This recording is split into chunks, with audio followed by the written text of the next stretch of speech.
জান্নাতি পোশাক কে সর্বপ্রথম পাবে, কে পরবে? নবী বলেন, আয়েশা রে, জান্নাতি পোশাক সর্বপ্রথম আমি রাসূলুল্লাহ পাবো, কিন্তু আমি নবী সর্বপ্রথম পরব না। সর্বপ্রথম ইব্রাহিম খলিলুল্লাহকে জান্নাতি পোশাক পরানো হবে। কেন জানুনি? ইব্রাহিম নবীকে নমরুদের আগুনে যখন ফেলে দেওয়া হয়েছিল, দুনিয়ার সব ছেড়ে দিয়েছিল, বাড়ি ছেড়ে দিয়েছিল, সম্পদ ছেড়ে দিয়েছিল, মা বাবা ছেড়ে দিয়েছিল, এমনকি গায়ের জামাও যখন খুলে নে, ইব্রাহিম কয়েক কাপড় ছেড়ে দিতে পারি, আমার আসমানের মালিককে ছেড়ে দিতে পারি না।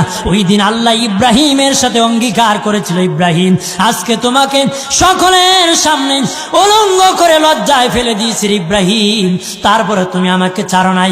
আমি কিয়ামতের দিন সকলের সামনে মুসলমান, বেঈমান, কাফের, নাস্তিক যারা তোমাকে উলঙ্গ করেছিল, তাদের সামনে আমি আল্লাহ আনুষ্ঠানিকভাবে তোমাকে কাপড় পরায়া দিব।